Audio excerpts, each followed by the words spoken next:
저희 모두가 납치가 됐어요. 이 외계인들에 의해서. 지금 내 옆에 사람이 앉아있다는 게 확실치 않은 분, 이런 상황이 불가능합니까? 증거를 주세요. 증거를. 좀 어려우시면 고개를 이렇게 흔드세요. 그러면 결국 어떻게 사는 것이 좋은 것인가, 혹은 진리가 무엇인가, 혹은 아이 무엇인가라는 질문을 갖다가 던져 나감으로써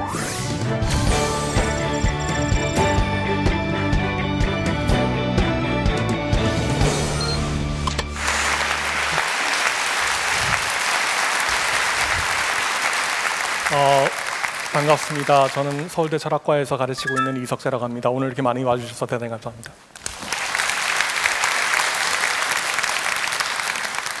제가 이 강연 제목을 이렇게 잡고 내용을 이렇게 구성하게 된 그 배경부터 잠깐 말씀을 드릴게요. 이게 이제 철학을 가리키다 보면은 사람들이 철학이 뭐냐라는 그런 질문을 많이 하는데, 그 딱히 한마디로 철학이 뭐라라고 말씀을 드리기가 굉장히 어려운 상황에 있고요.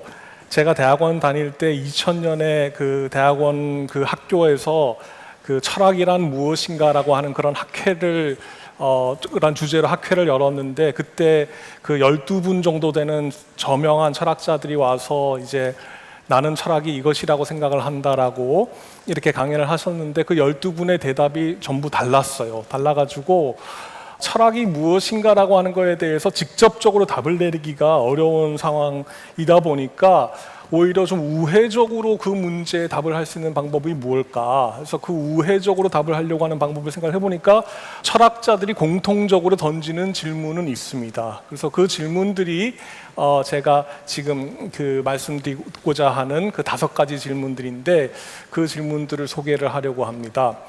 근데 이 질문들이 이제 우러나오게 되는 그 배경은 결국은 우리가 답을 얻으려고 하는 그 질문, 어떻게 살 것인가라고 하는 그 질문이 그 배경입니다. 근데 철학자가 잘하는 일이 그 질문에 대해 어떻게 살 것인가에 대해서 답을 내리는 일이라기보다는 그 질문을 갖다가 어떻게 잘 던지는 것이 철학자가 잘하는 일이라고 하는 게 제 생각이어서 철학자들이 어떻게 이 질문들을 이해하고 있고, 이 질문을 어떻게 쪼개서 어떤 방식으로 던지고 있는지를 제가 소개를 하고자 합니다.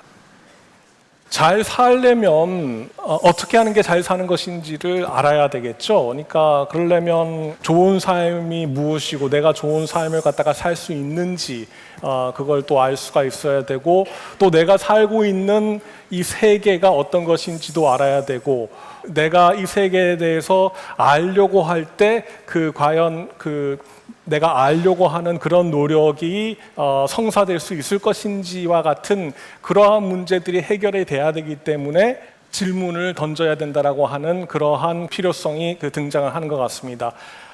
저보다 더 연로하신 분들이 여기 많이 계셔서 제가 인생 얘기를 하기가 조금 쑥스럽긴 한데, 이게 인생을 이제 망망대해라고 생각을 하면 이제 어떻게 살 것인가라는 그런 질문을 던져보는데, 그때 어떻게 해야 될지가 참 막연하지 않습니까? 내가 어떻게 살아야지라고 하는 그런 질문을 던지는데, 이 질문을 갖다가 어떻게 추적해 나가야 될지가 참 막막한 경우가 있고, 그렇다고 남이 살으라고 하는 방식대로 살기도 좀 그렇고, 또 종교에 의탁해서 이렇게 하려고 해도 근데 그 종교에서 말하는 그런 절대자가 과연 있는지 없는지 잘 모르겠고 하는 그런 막막한 상황에서 어쩔 수 없다, 어떻게 살아야 될지 한번 따져보자라고 하는 그러한 출발점이 철학자가 이 문제를 갖다가 제기하게 된 그러한 출발점입니다.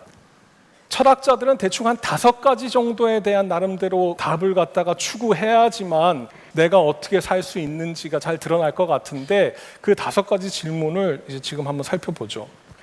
첫 번째는 정말로 존재하는 것은 무엇인가, 정말로 있는 것은 무엇인가라고 하는 그 질문입니다. 정말로 존재하는 것은 무엇인가라고 하는 질문을 추구하는 철학자들을 부르는 이름이 있습니다. 형이상학자란 말 들어보셨어요? 형이상학자, 혹은 존재론이라고 합니다. 정말로 존재하는 것은 무엇인가? 두 번째는 우리는 무엇을 알 수 있는가? 우리가 과연 무엇을 알 수 있는가라고 하는 그런 근본적인 물음이고, 이러한 질문을 던지는 그 철학의 하위 분야가 이른바 인식론입니다. 인식론. 세 번째는 좋은 논증이란 무엇인가? 어떻게 하면 설득력 있게 나의 입장을 갖다가 개진할 것이며, 과연 어떤 상대방이 나한테 어떤 입장을 갖다가 개진을 할 때 내가 그 입장을 갖다가 받아들일 만한 이유가 있는 것이냐를 갖다가 따지는 것이 이른바 세 번째 질문, 좋은 논증이란 무엇인가? 논리학에 해당되는 분야이고요. 네 번째는 어떻게 살아야 할 것인가? 이걸 조금 더 쪼개서 질문을 던지게 되면은 무엇을 추구하며 살아야 될 것인가? 무엇이 가치가 있느냐? 그리고 어떻게 행동하는 것이, 어떻게 사는 것이 옳은 것이냐라고 얘기되는 이른바 윤리학 가치론의 분야이고요. 그 다음에 다섯 번째 질문은 이전의 철학자들은 어떤 생각을 했는가?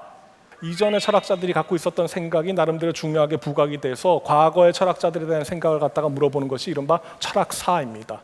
그러니까 저의 목표는 오늘 이 질문들이 던질만한 질문들이고, 이 질문들을 갖다가 던지고 그 답을 갖다가 추적해 나가는 과정이 의미 있는 과정이다라고 하는 생각을 여러분이 갖게끔 하는 게 제 목적입니다.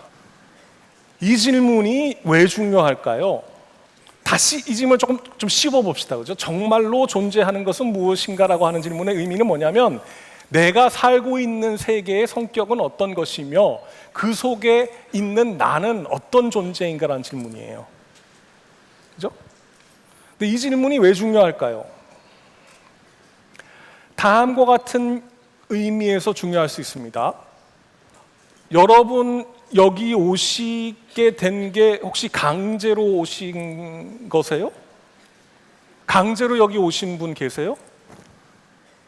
다 자유롭게 결정을 해서 오셨나요? 예, 그러면 자유롭게 결정을 해서 오셨다라고 얘기를 할 때, 그러면 여러분이 자유의지가 있다라고 하는 것을 갖다가 받아들이고 계신 거잖아요, 그죠? 자유롭게 결정을 해서 왔다. 근데 자유롭게 결정을 해서 왔다라고 하는 얘기가 성립이 되려면 어떤 것은 참이 아니어야 된다. 세계가 특정한 성격을 가지면 안 된다라고 하는 그런 입장이 함축될 수 있어요.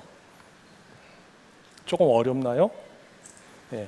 좀 어려우시면 고개를 이렇게 흔드세요. 그러면 제가 다시 한번 말씀을 드려보겠습니다. 그러니까 좀 아니면 이렇게 하세요. 그러면 제가 혹시 자유의지와 결정론이라고 하는 이 두 개의 개념에 대해서 들어보셨는지 모르겠는데, 자유의지가 있다라는 것과 결정론이 참이다라고 하는 것이 두 개가 같이 참일 수 없다. 그러니까 우리가 자유의지도 있고 결정론도 참이다라고 하는 것은 같이 참일 수 없다라고 하는 입장이 있습니다. 자, 결정론자가 그러니까 자유의지가 있다라고 하는 주장을 하는 사람에게 제기하는 도전은 다음과 같습니다. 모든 것이, 우리를 포함하여 이 세계의, 이 우주의 모든 것이 물질이라고 생각을 해보세요. 그렇게 생각하는 분 계시죠, 여기? 분명히 계실 거예요. 만물은 물질, 존재하는 것은 물질밖에, 그렇게 생각하시는 분 계세요? 솔직히 얘기하세요. 그 철학자 중에서 많습니다. 그러니까 동료가 많으세요. 예, 저기 계시고, 예, 그렇죠. 자, 만물이 물질이다라고 생각을 하시면, 물질은 무엇의 지배를 받습니까? 자연 법칙의 지배를 받죠.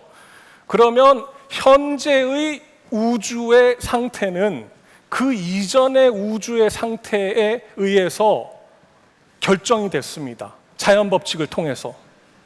그렇죠? 그렇죠? 그죠? 만물이 물질이고 물질은 자연 법칙의 지배를 받으면 현재의 물질의 상태, 곧 여러분이 여기에 오시게 된, 여기 앉아 있는 이 상태는 어떻게 결정이 됐어요? 이전의 물질의 상태에서 자연 법칙을 거쳐서 여기 오시게 된 겁니다. 그죠? 그러면 그 이전의 상태는 어떻게 결정이 됐을까요? 그 이전의 상태에 의해서 자연 법칙을 통해서 결정이 됐고, 그죠? 그 이전의 상태는 어떻게 결정이 됐을까요? 계속할 필요 없죠, 그죠? 그럼 어떻게 됩니까? 쭉쭉쭉쭉 올라가는 거죠. 어디까지 올라갑니까? 현대 물리학 이론에 따르면 대폭발, 빅뱅, 그죠? 순우리말로 하면 큰 꽝, 그죠? 큰 꽝이 뻥 터져서 그때의 물리적인 상태가 어떻게 된 겁니까? 지금까지 자연 법칙을 통해서 쭉 펼쳐진 겁니다. 그러면 태초에 빅뱅이 있고 나서 물리 법칙이 계속 지배를 했던 이상 여러분이 지금 여기에 있는 이 물리 상태가 일어나지 않을 수 있었습니까? 없었습니까? 없었습니다. 그게 결정론이에요. 그러니까 테이블 돌리면 태초의 우주 상태부터 여기까지 쭉 와 있었다는 거예요. 제가 이 얘기를 철학 가르치는 저희 학생들한테 하면 꼭 다음과 같은 학생들이 있습니다. 밤늦게까지 공부 안 하고 재밌게 놀다가 늦잠을 자고 중간고사 시험을 못 보고 다음날 와서 선생님, 사실은 제가 중간고사를 안 보고 싶어서가 아니라 태초의 우주 상태에서부터 제가 늦잠을 자도록 결정이 되어 있어서 제가 시험을 못 본 것이니까 다시 한번 시험 보실 기회를 갖다가 주셔야 됩니다라고 얘기를 하는 거예요. 그러니까 이 친구가 상당히 영민하게 파악을 하고 있는 것이죠. 뭐냐면 결정이 되어 있었다면 다르게 행동할 수 있었습니까? 없었습니까? 없었다라는 겁니다. 물론 거기에 대해서 저는 어떤 대답을 할까요? 내가 너한테 F를 주는 것도 결정되어 있었다. 이렇게 이제 얘기인 즉슨 결정론이 참이라면 자유의지가 있을 수가 없다는 얘기고, 자유의지가 없다면 저희의 도덕체계라고 하는 것 자체가 상당히 의미가 없어지죠.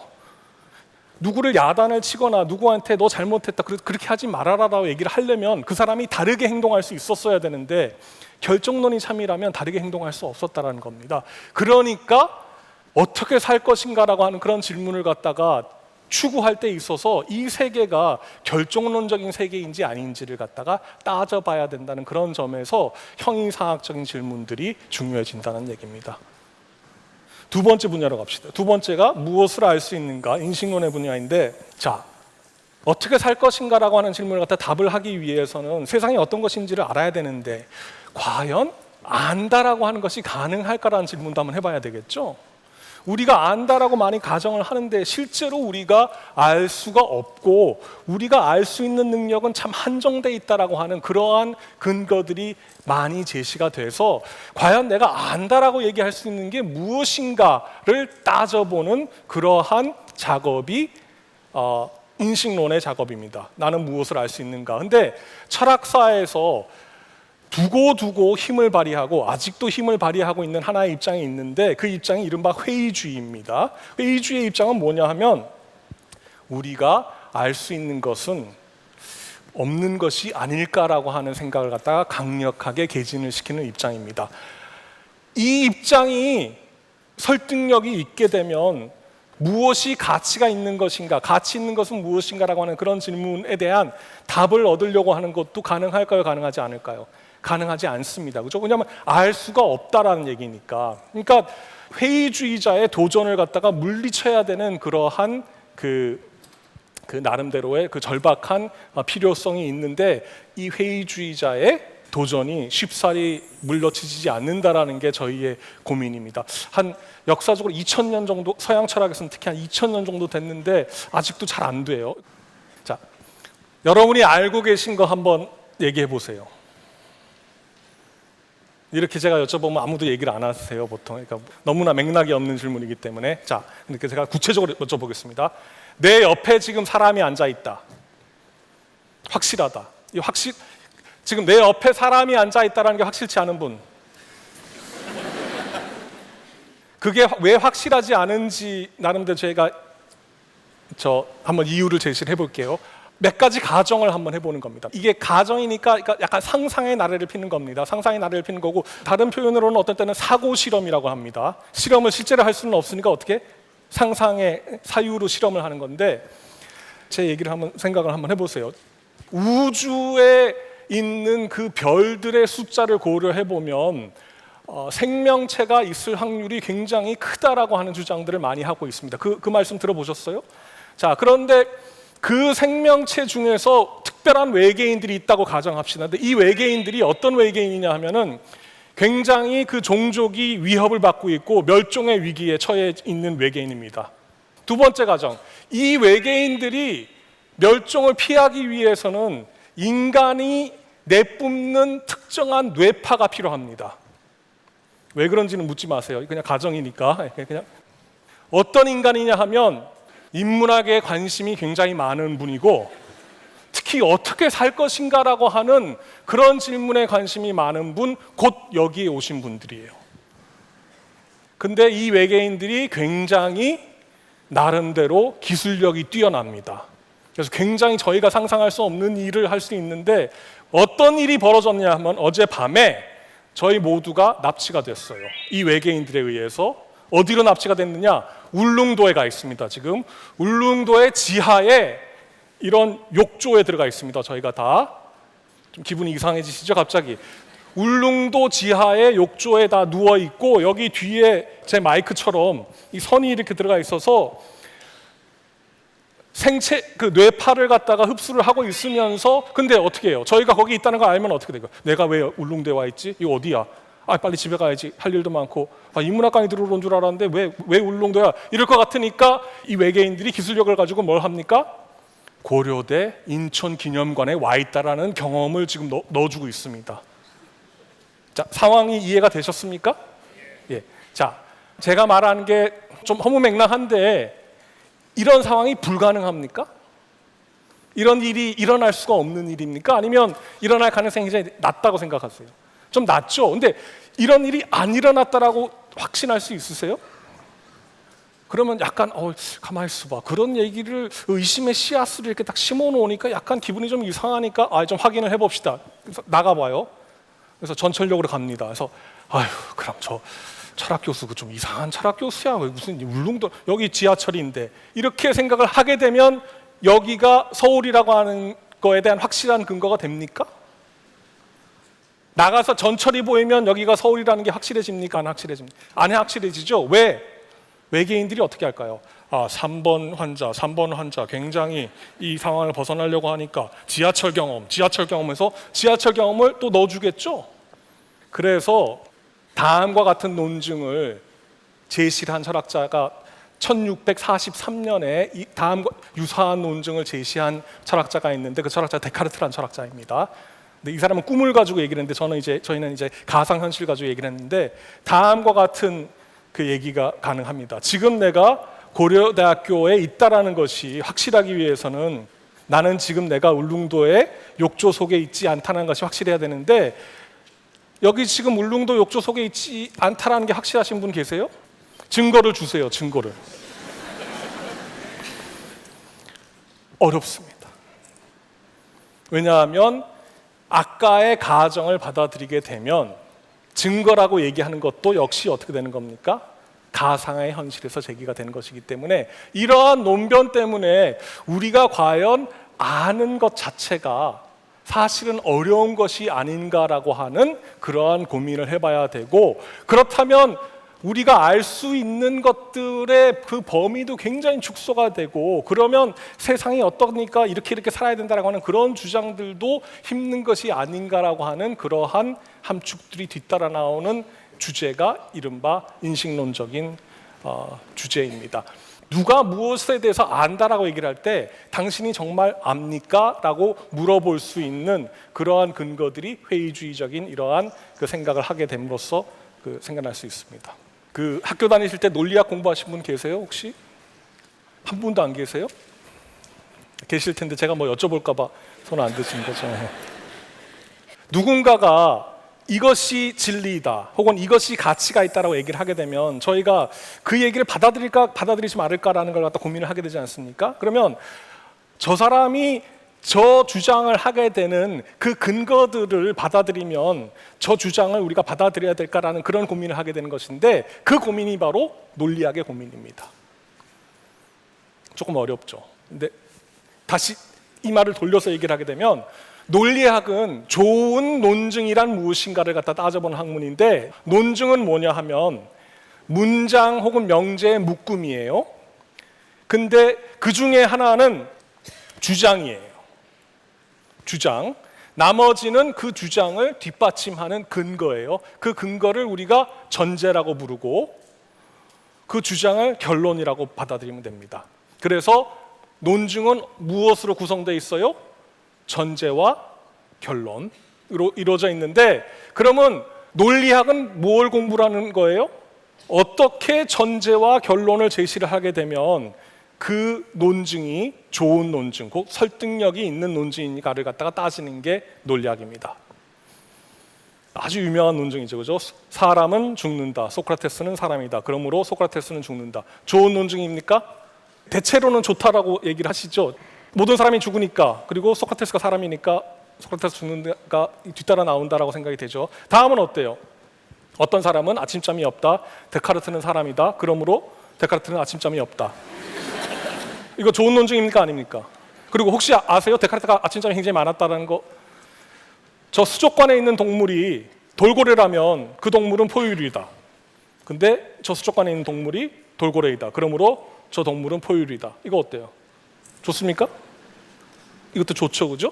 그 다음에 수족관에 있는 동물이 돌고래라면 그 동물은 포유류이다. 똑같아요. 첫 번째 전제는. 두 번째 전제는 저 동물은 돌고래가 아니다. 그러므로 저 동물은 포유류가 아니다. 이거 어때요? 이건 안 좋죠, 그죠? 그러니까 저희가 이미 직관적으로 논리학을 잘 합니다.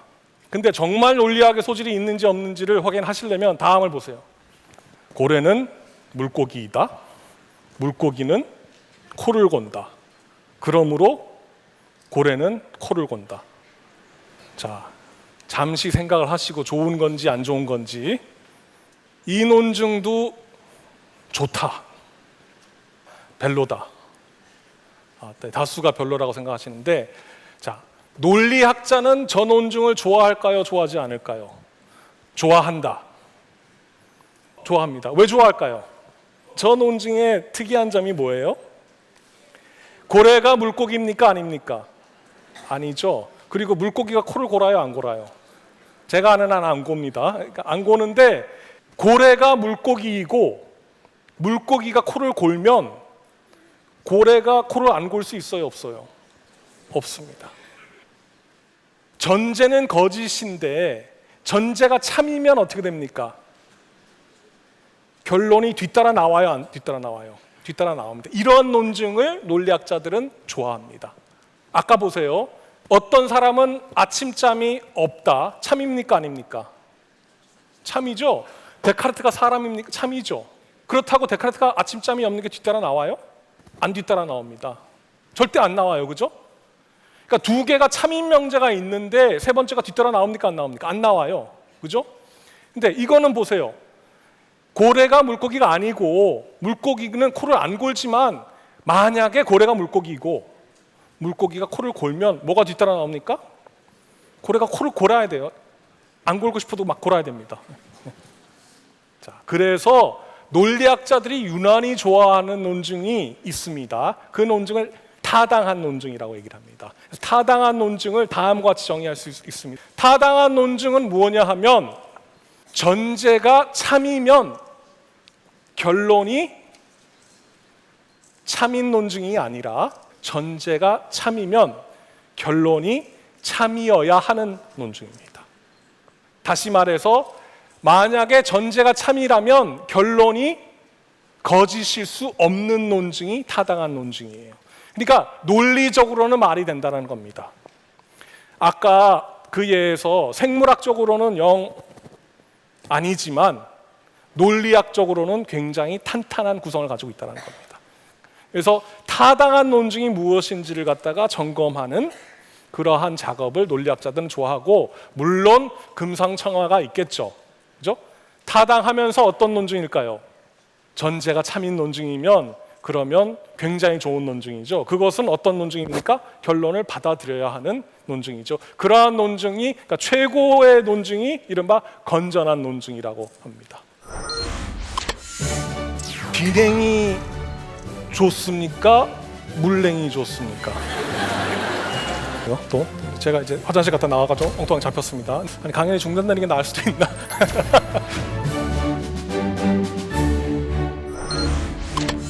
자, 네 번째 분야가 이른바 이제 그 윤리학하고 가치론의 그 분야라고 제가 이라고 말씀을 드렸는데, 보통 윤리학하고 가치론이라 얘기를 하게 되면 두 가지 질문으로 나누는, 꼭 그래야 될 필요는 없는데 두 가지 질문으로 나누는 경향이 많은데, 하나는 무엇을 추구해야 할 것인가, 달리 물어보면 정말로 좋은 것은 무엇인가라고 하는 질문입니다. 정말로 좋은 것, 정말로 가치 있는 것은 무엇인가라고 하는 그런 질문이고, 또 하나는 어떤 것이 옳은 것인가라고 하는 질문입니다. 좋은 것과 옳은 것하고 같이 항상 안 가는 경우가 있죠. 그래서 사실 저희가 고민을 하는 경우가 많은데 이 두 가지 다 윤리학자들의 큰 고민입니다. 큰 고민인데 이 두 가지의 질문에 대한 답을 내리는 데 있어서 윤리학자들이 의견이 분분합니다. 의견이 분분해요. 그래서 그 어떤 방식으로 그 의견이 분분한지를 한번 살펴보도록 하죠. 그러면 참으로 좋은 것은 무엇인가라고 하는 그러한 질문부터 한번 생각을 해보는데 이 질문에 대한 답을 우리가 추구할 수밖에 없고 이 질문이 중요한 이유는 뭘 이루려고 이렇게 사는데 그 좋은 게 뭔지를 갖다가 알아야 되지 않겠습니까? 그죠? 좋은 게 뭘까? 이건 뭐 아주 오래 전부터 사람들이 그 질문을 제기를 했었는데 일단 그 철학자들은 좋은 것이 무엇인가라고 하는 질문에 대해서 좋은 것의 종류를 막 나누기를 좋아합니다. 그래서 조금은 더 개념을 갖다가 분명히 하기를 좋아하는데 어떤 좋은 것은 그 자체로 좋은 것이고 어떤 좋은 것은 그 자체로 좋기 때문에 좋다기보다는 다른 좋은 것을 이루게 하기 때문에 좋은 것이라고 볼 수 있는 것이죠. 예컨대 부나 돈은 그 자체로 좋은 것인가요? 아니면 그것이 다른 좋은 것을 할 수 있기 위해서 좋은 것인가요? 대체로 후자겠죠. 후자가 아니면 돈이 그 자체가 좋다라고 하면은 그런 색깔이 있는 종이가 좋다라는 얘기겠죠. 그러니까 그죠? 돈은 그러니까 수단적으로 좋은 것입니다. 그죠? 수단적으로 혹은 도구적으로 좋은 것이니까 그런 좋은 것은 말고 우리가 알고자 하는 좋은 것은 궁극적으로 그 자체로 좋은 것을 이제 보통 추구를 하는데 이 질문도 답이 쉽지가 않아요. 많이 내리는 대답이 행복이라고 얘기합니다. 그야말로 궁극적인 그 좋은 것은 무엇이냐면 행복이다. 행복이라고 얘기를 하는데 그럼 행복이 뭐냐라는 게 당연한 질문이겠죠. 그죠? 행복이 뭘까요? 라고 하는 질문을 갖다가 이제 또 제기를 하는데 이 질문을 조금 더 파고들기 위해서 행복이라고 하는 것의 성격이 어떤 것이냐를 갖다가 조금 더 알아보기 위해서 지금은 돌아가셨지만 그 하버드에서 그 활동을 하셨던 그 로버트 노직이라고 하는 교수가 다음과 같은 또 그 사고 실험을 합니다. 이거를 통해서 우리가 행복에 대해서 갖고 있는 우리의 생각이 조금 더 분명해질 수 있기 때문에 이 사고 실험도 제가 한번 소개를 해보겠습니다. 이게 이제 경험 기계라고도 얘기를 하고 어떤 때는 쾌락 기계라고도 얘기를 하는데 어떤 기계냐 하면요, 들어가기 전에 그 기계한테 지시를 해주면 자기가 가장 좋다라고 생각되는 그 경험들을 제공을 해주는 기계입니다. 들어가면 어떻게 돼요? 원하는 경험을 다 해줍니다. 근데 중요한 사항은 들어가면 들어가 있다는 걸 몰라요. 들어간 사람은. 그리고 나올 필요도 없습니다. 자, 이런 기계가 있다라고 했을 때 들어가시겠습니까? 안 들어가시겠습니까? 어떤 분들은 들어가고 싶으신데 혼자 들어가기가 좀 그래서 원하는 분 다 같이 들어가도 돼요. 이 기계가 아주 좋은 기계여가지고 원하는 분은 다 들어가서 각각 다 거기에 맞춤으로 경험을 해줍니다. 들어가시겠습니까? 안 들어가시겠습니까? 손 들어보세요. 들어가겠다. 안 들어가겠다. 그러니까 들어가겠다와 안 들어가겠다라고 하는 그 차이에서 행복에 대한 어떤 입장 차이가 드러납니까? 행복이 무엇냐에 대한 굉장히 큰 입장차가 드러나는 거죠. 들어가시겠다는 분은 뭐냐면 행복은 무엇이다? 내가 어떤 심리 상태에 있느냐가 행복이라는 겁니다. 우리가 기계의 힘을 빌어가지고 그 심리 상태를 갖다가 그 상태에 도달하게 된 것이지만은 실제로 어떤 일이 벌어지고 있느냐 벌어지지 않느냐하고 상관없이 내가 어떤 심리 상태에 있느냐가 행복을 결정한다는 입장이 들어가시겠다는 분이고, 안 들어가시겠다는 분은 뭐냐면 내가 원하는 것은 그러한 좋은 심리 상태에 있는 것이 아니라 내가 바라는 것이 실제로 이루어진다라는 것을 원하는 것이다라는 입장의 차이가 있는 겁니다. 그러니까 행복에 대해서도 이렇게 그 기본적인 차이가 있을 수가 있고, 지금 철학자들도 아직도 어느 입장이 더 맞을 것인지에 대해서 의견이 분분한 상황입니다. 지금 여기 계신 분들처럼. 좋은 게 무엇이다라고 하는 그 대답을 하기 앞서서 좋은 것은 과연 주관적인 것인지 혹은 좋은 것은 객관적인 것인지 이것부터 결정을 해야지 좋은 것이 무엇인지를 갖다가 우리가 알 수 있지 않겠냐라는 그런 입장인데, 플라톤이란 철학자 아시죠? 그죠? 플라톤 대화록 중에서 그 초기 대화록에 해당되는 에우티프론이라고 하는 그 대화록이 있습니다. 그 에우티프론이라는 대화록이 있는데 거기서 다음과 같은 질문이 나와요. 이른바 에우티프론의 질문이라는 그 유명한 질문인데, 에우티프론의 내용이 뭐냐면 이제 신성한 것이 무엇이냐, 신성한 것이 무엇이냐를 갖다가 주제로 이렇게 다루는 그런 대화록인데, 소크라테스가 이제 에우티프론한테 에우티프론, 너는 신성한 것이 무엇인지를 아는 모양인데 신성하다는 것이 무엇인지 내게 좀 설명을 해다오. 그러니까 에우티프론이 대답을 하기를 신성한 것은 신들이 귀하게 여기는 것이다 라고 얘기를 해요. 소크라테스가 거기에 대해서 왜 신성한 것이 신들이 귀하게 여기는 것이야? 이렇게 묻지를 않고 어떤 질문을 하냐면은 다음 질문을 합니다. 아주 재밌는 질문인데, 근데 에우티프론, 신성한 것은 신들이 귀하게 여기기 때문에 신성한 것이냐, 아니면 신성하기 때문에 신들이 귀하게 여기느냐? 자, 이거를 같이 좋은 것에 대해서 우리가 바꿔볼 수 있어요. 좋은 것은 우리가 좋다라고 여기기 때문에, 우리가 좋다라고 규정하기 때문에 좋은 것이냐, 아니면 어떤 것이 좋기 때문에 우리가 좋다라고 생각을 하는 것이냐라는 입장입니다. 입장이 완전히 다르죠. 첫 번째 입장, 좋은 것은 내가 좋다고 여기기 때문에, 그 판단을 하는 주체가 좋게 여기기 때문에 좋은 것이다라는 입장이 주관주의입니다. 가치는 어디에 의존되어 있다? 주관에, 그 주체에 의존되어 있고 그 주체에 의해서 결정되어 있다는 게 가치 주관주의입니다. 가치 객관주의는 어떤 입장이에요? 객관주의에 따르면 좋은 것은 주체의 판단과 상관없이 그 자체로 좋은 것이다라고 하는 게 객관주의적 입장입니다. 다시 설문 시간이 왔습니다. 자, 가치 주관주의자. 가치 객관주의자. 보통 주관주의가 더 맞습니다. 그러니까 그 비냉이 좋습니까? 물냉이 좋습니까? 그래서 저는 늘 비냉 쪽을 가는데, 그러니까 물냉이 좋다고 하시는 분은 죄송하지만 좋은 걸 모르세요. 빨리 비냉 쪽으로 오세요라고 제가 말씀을 드리면 농담으로 생각을 하시겠죠? 그죠? 근데 전 농담이 아니고요.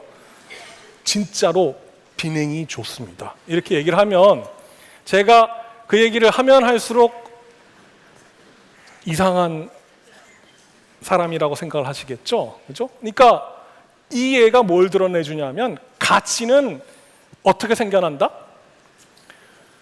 판단하는 주체가 정하는 거다라는 얘기예요. 네? 내가 비냉이라고 하면 비냉이고 내가 물냉이라고 하면 물냉이고, 이거는 나의 자유와 직결되어 있는 문제이고, 가치라고 하는 것은 저 밖에 객관적으로 있는 것이 아니라 내가 부여하는 것이다라고 하는 생각을 많이 만족시켜 줍니다. 도대체 주관주의의 단점이 뭐가 있을까라는 생각이 들 수가 있는데, 다음과 같은 문제 상황이 있습니다. 우리가 받아들이기 힘든 혐오스러운 그런 입장을 취하는 경우가 있죠. 예컨대 역사적으로 보게 되면 유대인은 살 가치가 없는 존재, 그만큼 무가치한 존재, 그렇게 대해도 된다라고 하는 생각을 갖고 있었던 사람들이 있습니다. 근데 가치는 어디에 달려 있다? 주체. 이러한 상황을 만나게 되면 주관주의가 맞다라면 어떻게 얘기하기가 힘들어요? 그 입장은 도대체 용납할 수 없는 입장이다라는 얘기를 할 수 있습니까? 없습니까? 힘들어집니다. 그죠? 그래서 객관주의적 입장이 나름대로 힘을 가집니다. 객관주의적 입장에 따르면 봐라, 우리가 어떻게 생각을 하느냐 생각을 하지 않느냐와 상관없이 객관적으로 좋은 것들이 있고 객관적으로 나쁜 것들이 있다. 마치 자연의 법칙이 우리가 어떻게 생각하는 거냐와 상관없이 예전에 천동설을 믿었던 사람들이 아무리 천동설을 믿었다라고 얘기를 해도 태양이 지구 주변을 돌지 않았던 거와 똑같이 특정한 것들은 나쁘고 특정한 것들은 그 자체로 좋다라는 입장이 객관주의적 입장입니다. 자, 또 이렇게 되면 객관주의가 좀 나은 게 아닌가라는 생각이 드실지도 모르겠어요. 근데 객관주의의 단점은 뭐냐 하면 왜 특정한 가치들이 객관적으로 좋은 것의 목록에 올라가야 되느냐라는 질문을 던지게 되면 그 증거를 제시하기가 쉽지가 않아요. 왜냐하면 가치라고 하는 것 자체가 우리가 확인할 수 있는 것이 아니기 때문에. 그리고 사실은 역사적으로 보면 많은 부당한 입장들이 객관적으로 옳다라고 하는 그런 근거가 제시가 되면서 우리에게 강요가 됐던 경우가 많죠. 그렇죠? 예컨대 뭐 노예제에 있어서의 어떤 제도라든지 인종차별이라든지 혹은 여러 가지 그 남녀 불평등이라든지 하여튼 이런 여러 가지 우리가 지금 봤을 때는 말도 안 되는 것이지만 그것들이 객관적으로 좋다라고 혹은 객관적인 어떤 도덕 원칙이라고 하는 그러한 주장 하에서 제기가 됐기 때문에 어떤 사람들은 다음과 같은 입장도 취해요. 나는 가치에 관한 객관주의자이긴 한데 어떤 가치가 객관적으로 좋은지는 잘 모르겠다라는 입장도 취합니다. 좋은 것이 무엇이냐에 관한 얘기를 이제까지 했었는데 이제는 약간 옳은 것이 무엇이냐, 어떻게 행동하는 것이 옳은 삶이냐, 이 문제 가지고 조금 고민을 해보죠. 옳고 그름의 그 어떤 기준이 있을 수 있겠느냐라는 질문을 제기를 하고 그 서양 철학의 전통에서 철학적 입장이 크게 두 가지가 있는데 하나는 이른바 그 공리주의이고 다른 하나는 이른바 이 도덕적 의무론이라고 하는 입장입니다. 공리주의는 들어보셨죠? 그 영국에서 그 벤썸하고 존 스튜어트 밀이 이렇게 제기한 그런 그 도덕 이론이고 도덕적 의무론이라고 얘기가 되는 거는 일반적으로 그걸 갖다가 그 처음 제시한 사람을 저희가 칸트, 임마누엘 칸트 독일 철학자라고 그 생각을 하고 있습니다. 그래서 이 두 가지 입장을 같이 한번 고려를 해보죠. 공리주의적 입장은 어떤 입장이냐 하면 옳음은 결과가 결정한다는 입장이에요. 그래서 가장 좋은 결과를 가져다 오는 행동이 옳은 행동이라는 얘기입니다. 그래서 일반적으로 공리주의는 결과주의적인 입장이라고 얘기를 합니다. 그러면 좋은 결과가 어떤 것이냐라는 게 궁금하시죠, 그죠? 더우세요? 안 추우세요? 딱 좋으세요? 예. 좀 저분은 너무 바람이 세서 추운데 저는 덥거든요. 그러면 어떤 행동이 좋은 행동일까요? 제가 저기 가고 저분이 여기 오시는 게 좋은 행동일 것 같은데 아닐 수도 있겠죠. 그러면 강연이 중단이 되니까. 아니, 강연이 중단되는 게 나을 수도 있나? 근데 무슨 말인지 알겠죠, 그죠? 행동의 방식들을 고려를 해보고 유관한 사람 모두를 따져봤을 때 각각을 다 동등하게 취급을 한 상황에서 가장 좋은 결과 나오는 게 옳게 행동하는 것이 그게 공리주의입니다. 여러분이 지하철역에 이렇게 있는데 지하철 방송이 나와요. 지금 지하철의 제동 장치가 고장이 나서 지금 승객을 태우고 있지 않은 열차가 선로에 이렇게 오고 있습니다. 선로에 오고 있는데 이 열차가 지금 제동 장치가 없어서 빠른 속도로 가고 있고 다른 열차를 충돌할 것 같으니까 조심하십시오라는 방송이 나오고 있어요. 그런데 보니까 선로가 이렇게 있는데 길이 나눠요. 선로가. 그래서 보니까 왼쪽 편에는 사람이 거의 타고 있지 않은 전철이 있고 오른편에는 사람이 꽉 차 있는 전철이 있어요. 근데 또 우연히 보니까 앞에 이 선로를 결정할 수 있는 이 장치가 있어요. 자, 이랬을 때 어떻게 하셔야 됩니까? 조정을 할 수 있으면. 어떤 행동이 옳은 행동이에요? 죄송하지만 왼쪽으로 보내야 되는 것이 옳은 행동이라는 생각에 다 공감하세요? 예. 왜냐하면 왼편에 계신 분들이 다칠 거라는 걸 고려 안 하고 있는 겁니까? 아니죠. 고려를 하죠. 그래서 마음이 아프죠. 그러나 더 많은 분들이 다치기 때문에 그 결과를 고려해 봤을 때 이쪽 상황이 더 나은 결과이기 때문에 그렇게 하는 것이 옳다라고 하는 그런 생각에 뒷받침이 되는 게 공리주의적 입장입니다. 다음에 사고 실험을 한번 또 해보세요.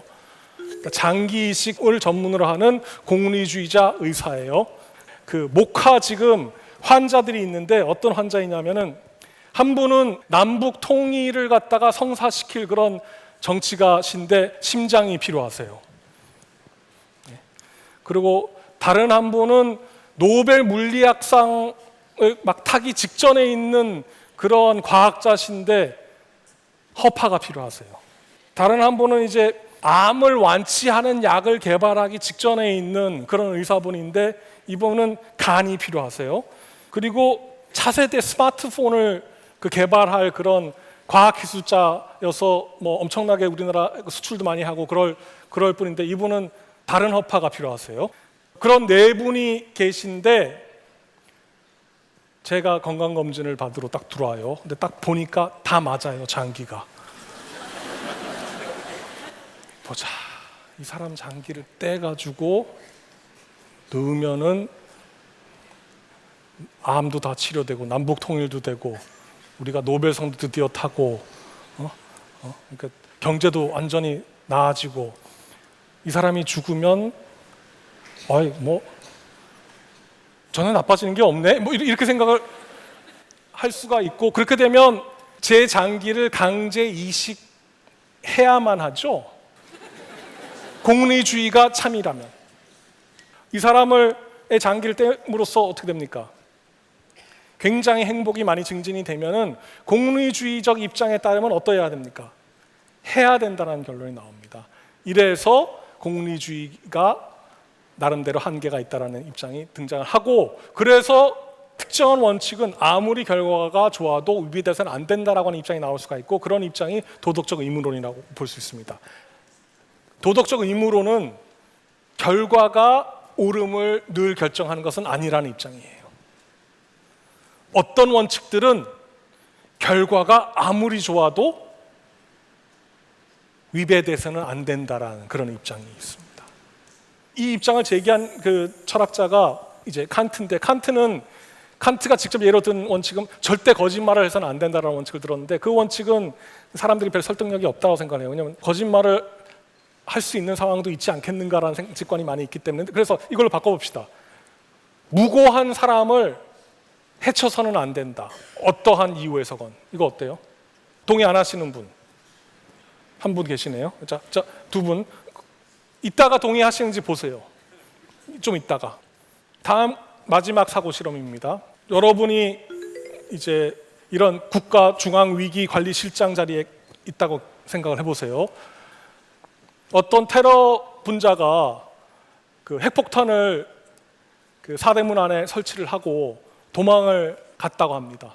그런데 전화가 와요. 전화가 왔는데 우리가 그 테러범을 갖다가 발견한 것 같다. 근데 상황이 어떠냐 하면은 고속도로 휴게소에 있는데 발견이 되니까 화장실에서 나오는 사람을 탁 잡고 인질로 잡고 방패로 삼고 그 폭탄을 터뜨리려고 해요. 그러니까 그 인질을 구출할 수 있는 방법이 없어요. 구출을 하려고 하면 폭탄이 터집니다. 그 테러범을 갖다가 멈추게 할 수 있는 방법은 유일한 방법은 같이 사살하는 거예요. 자, 인질을 저라고 생각하세요. 또 제가 이제 화장실 갔다 나와가지고 엉뚱하게 잡혔습니다. 근데 무고합니까 안 합니까? 무고하죠. 그러면 사살해도 됩니까 안 됩니까? 자, 사살해도 되냐 안 되느냐라는 대답을 하기 전에 알고 싶은 게 뭘 것 같아요? 알고 싶으신 게 그 폭탄의 위력이 어떠냐라는 게 궁금하지 않으세요? 폭탄이 터졌는데 그 테러범이 그 폭탄을 살 때 그 잘못 쏴가지고 옆에 잔디가 좀 끄슬렸다고 합시다. 그러면 그럼 당연히 사살하면 안 된지라는 생각이 드시잖아요, 그죠? 근데 만약에 실제 핵폭탄이었다고 생각을 하세요. 그래가지고 사상자가 1000명 정도 난다고 생각을 하세요. 그러면 사살해도 됩니까 안 됩니까? 1000명은 작습니까? 10,000명. 10,000명 작습니까? 10만 명. 이 얘기가 뭘 드러내요? 결과가 어떠냐에 따라서 예컨대 그런 무지막지한 나쁜 결과가 난다라고 얘기를 하면 사살을 안 했다고 전부 다 어떻게 하실 거예요? 항의하시겠죠? 그때 그 교수 한 사람만 쐈으면 되는데 무고하든 안 하든 그러면 시민 10만 명이 살았을 텐데 왜 쏘지 않았냐라고 다 얘기를 하실 겁니다. 그러니까 절대로 위배돼서는 안 된다라고 하는 그런 원칙은 없는 것이 아닌가. 결국 제일 중요한 건 뭐다? 어떤 결과가 제일 우리가 고려해야 될 것이 아닌가라고 하는 얘기가 또다시 나오게 됩니다. 제가 이제 얘기를 좀 마무리 지으려고 할 텐데요. 여러분 다 지금 여기 오신 이유가 있죠? 여기 오시는 게 좋다고 생각을 하셨기 때문에, 그리고 여러분이 지금 다 하고 있는 그 일, 혹은 나는 이걸 위해서 이걸 하고 있다라고 할 때 그것이 좋다라고 생각을 하고 계시죠? 그러니까 답은 내리기 힘든 것이지만 그럼에도 불구하고 우리는 이미 답을 내리고 살고 있다는 겁니다. 근데 그 답의 성격을 한번 보세요. 그 답의 성격이 여러분이 이것저것 이런 걸 다 고민을 해보고 선택한 답인지, 주어진 답인지, 남이 그렇다고 해서 제시한 답인지, 아니면 생각할 볼 겨를도 없이 그냥 취한 답인지, 그래서 자기한테는 안 맞는 답인지, 그리고 실제로는 자기에게 답일 수 없는 그런 답인지를 고민을 해봐야 된다는 얘기고요.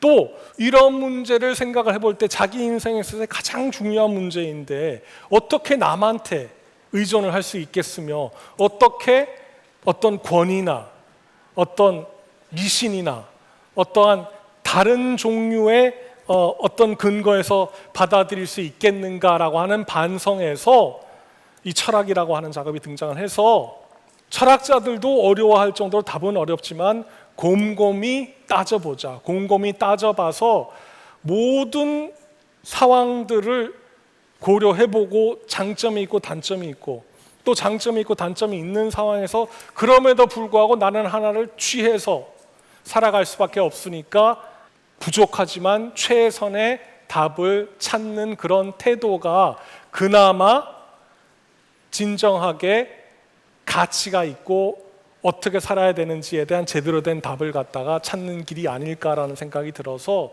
이런 질문을 던져보시고 이런 질문을 던짐으로써 그 속에 내가 어떻게 어떤 방식으로 있는지를 갖다가 그 생각해 보시는 기회가 됐으면 해서 이런 말씀을 드렸습니다. 무엇이 가치가 있는 것인가, 내가 알 수 있는 것인가, 무엇이 참으로 존재하는가, 이런 질문도 던지는 동시에 내가 누구인지를 발견하는 것도 참 중요할 것 같아요. 그러니까 내가 정말로 좋아하는 것은 무엇인지, 그것도 철학적으로 굉장히 곰곰이 따져보세요. 그러니까 이런 거 아닙니다. 나는 이런 걸 좋아하면 좋을 텐데. 제가 중학교 때 그랬던 것 같아요. 그러니까 저는 시를 별로 안 좋아했는데 시를 좋아하는 사람이 되고 싶었어요. 그래서 너 뭐 좋아하니? 그러면 시 그랬거든요. 근데 시가 안 좋았어요. 그러니까 시를 보면 즐겁지가 않은데 시를 좋아하기를 원했어요. 근데 자기가 정말로 좋은 것이 무엇인지를 한번 살펴볼 필요가 있고, 남이 좋다, 저 사람이 좋다, 너는 그런 걸 좋아해라는 그런 걸 다 빼버리고 자기가 정말로 좋아하는 게 뭔지, 그걸 해서 그렇게 자기가 발견이 되면 그럼 아까 얘기했던 여러 가지 문제들하고도 또 일맥상통할 수 있습니다. 두 번째는 내가 뭘 잘하는지. 이것도 비슷하죠. 너무나 이 누적된 잘못된 판단들이 많습니다. 그리고 내가 잘하고 싶은 게 사실은 소질이 없는데 그걸 내가 잘한다고 착각할 수가 있기 때문에, 근데 저는 확신을 하는데 모두 잘하는 것은 있습니다. 근데 그 정말로 잘하는 것이 무엇인지를 한번 생각을 해보고, 그런 이 두 가지를 가지고 내가 어떻게 생각할 것인지, 그 긴 그 여정을 떠나셔서 그 좋은 발견을 하셨으면 좋겠다는 말씀으로 오늘 강연 마무리 짓겠습니다. 대단히 감사합니다.